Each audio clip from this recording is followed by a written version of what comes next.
Assalamu alaikum, my dear students. How are you? Hope all of you are well by the grace of Almighty Allah. Welcome to NIBS Home School. This is Shahzadi Akhtar, Assistant Teacher of Science of National Ideal English Version School, J-Ship. Today I am going to take a physics class for class 9 students. Our today's topic, chapter 3, CQ2 plus extra CQ. My dear students, let's see chapter 3, CQ2 plus extra CQ, and our today's lecture number 23, SW number 20. So let's start our class. This is CQ2 from chapter 3.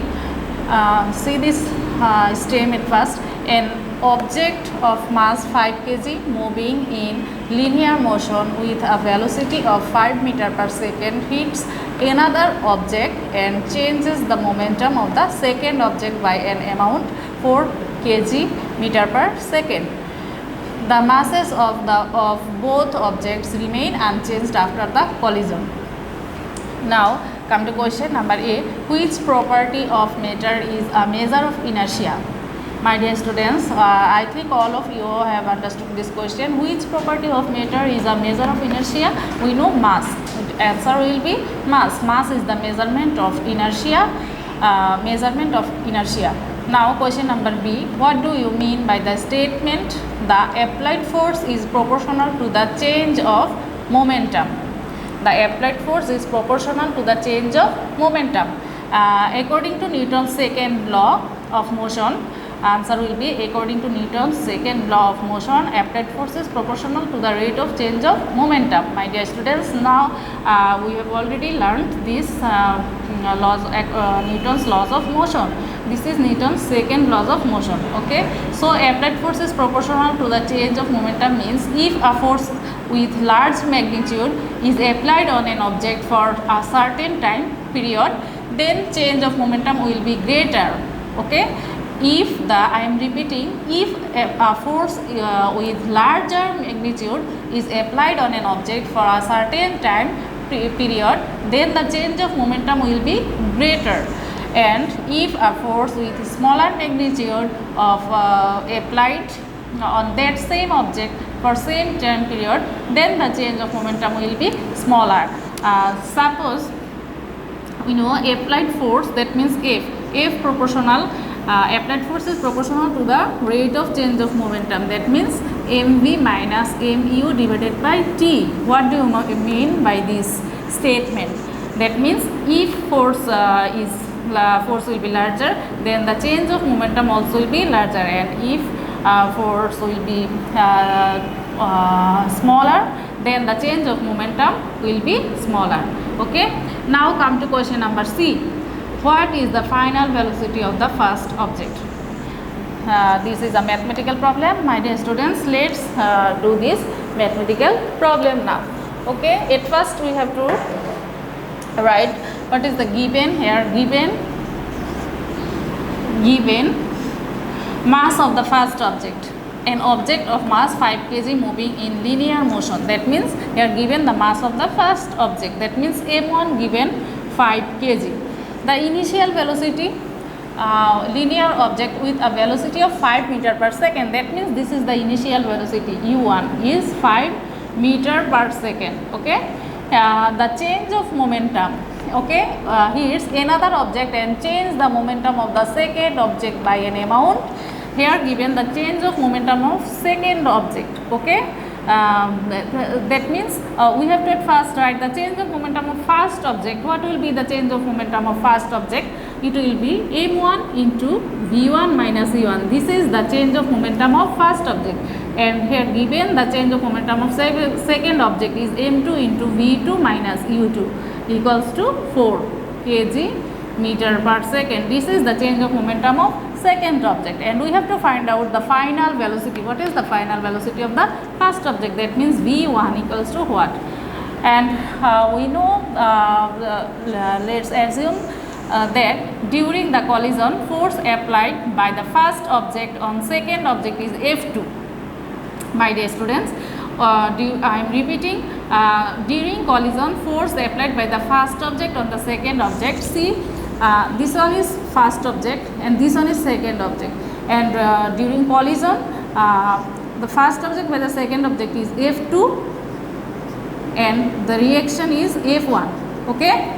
So from Newton's third law, according to Newton's third law, we can write F1 equals to minus F2. Okay. F1 equals to minus F2. That means all action has an equal and opposite reaction. So F1 equals to minus F2. So now we know what is the formula of F. F means MA. So we can write M1 A1 equals to minus M2 A2. Now we know the formula of A also. Acceleration means V1 minus E1 divided by T1. B minus U, we know A equals to B minus U divided by T. Okay, this formula, and equals to minus M2. M2 into V2 minus U2 divided by T2. Sorry, it will be T and T, not T1 and T2. Okay, because time is unchanged. Okay, so from both sides we can avoid T. So we can write M1 into V1 minus U1 equals to minus M2 into V2 minus U2. Okay, now we have to find out the V1, the value of V1. So that's why V1 minus U1 equals to minus M2. We can write this divided by M1. Okay, now V1 equals to V1 minus U1 equals to minus 4 divided by the here given the change of momentum of the second object 4. So this the value is 4 and M1 given 5. So V1 equals to 5 minus 4 divided by 5. The value of V1 equals to 5. So it will be 4.2 meter per second. Okay, it will be 4 meter per, the final velocity will be 4 meter per second. Now come to question number D. When there is no change in momentum, then comment about the second object by mathematical analysis. My dear students, I am repeating, when there is no change in momentum, then comment about the second object by mathematical analysis. Okay, come to the question, answer question number D. This is very easy. The mass of an object are, suppose this is two objects M1 and M2. The mass of an object are M1 and M2, and initial velocities before collision are U1 and U2, and the final velocities after collision will be V1 and V2. And in this case, momentum is not changed. So in case of second object, the change of momentum will be M2 into V2 minus U2 is 0. Here according to STEM, here said there is no change in momentum. That means if there is no change in momentum, that means it will be 0. And the reaction of second object in time of collision also, it will be F2 equals to 0. Then as there is no reaction force, so according to Newton's third law, the force applied on the first object also will be also 0. And if collision occurs between two objects, then there must be an action force and reaction force, and then change of momentum also takes place. My dear students, I am repeating, if collision occurs between two objects, then there must be an action force and reaction force, and change of momentum also takes place. But in this case, momentum of these two objects don't change. So two objects will not collide, and as two objects are moving in a linear motion, so it can be said that the velocity of second object is greater, or the velocities of two objects are same. Okay, I think all of you have understood this question number D. Here, when there is no change of momentum, then comment about the second object. That means the second object, the velocity of second object will be greater, or the velocities of two objects will be same. Now come to extra CQ. This is extra CQ, and do this CQ as your SW. See this step. A bullet of mass 20 gram is shot from a gun.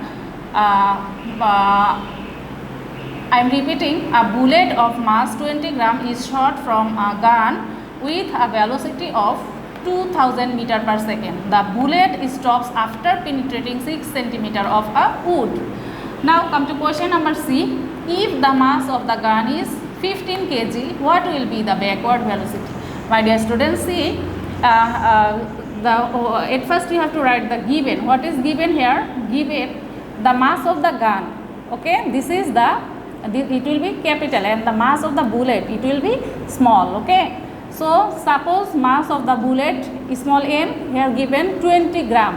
Then you have to convert this gram into kg. So 20 divided by, it will be 1000, right? 1000 kg. Okay, then it will be 0.2 kg. Okay, 0.02 kg. Then given the shot from a gun with velocity 2000 meter per second. This is the velocity of bullet. This is the velocity of bullet. So it will be small v. Okay, velocity of mass small m, and velocity will, of bullet will be small v, 2000 kg. And here given in the question, here given the mass of the gun, it will be capital M, here given 15 kg. And you have to find out what will be the backward velocity. That means the velocity of gun you have to find out. Okay, so I think all of you have understood which formula will be appropriate.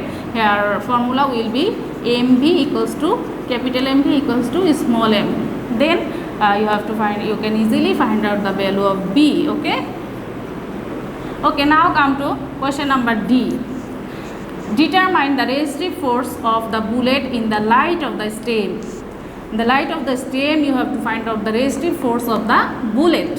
That means you have to also, here you have to write the given the mass of the bullet m equals to 20 gram given.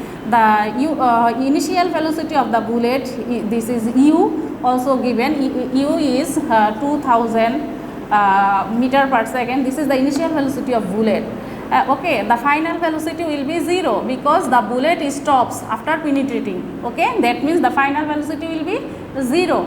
And here given the distance. Okay, s, after penetrating it 6 centimeter. That is here given distance. So you have to convert this centimeter into meter. That means 6 divided by 100. Okay, then you have to find out the resistive force. That means F equals to what?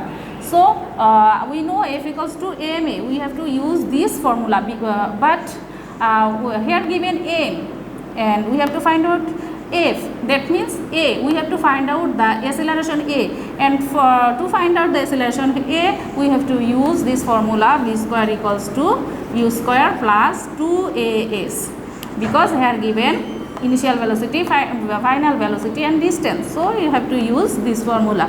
Okay, and use this formula, you can easily find out the acceleration, and then use F equals to ma, and then you can easily find out the force. Okay, my dear students, I think all of you have understood this CQ, and practice at home. And this is your SW. Okay, so your SW number is 20, and this extra CQ, do this as your SW and submit Saturday. My dear students, I hope all of you have understood our today's topic. Memorize and practice properly at home. See you again in the next class. Allah Hafiz.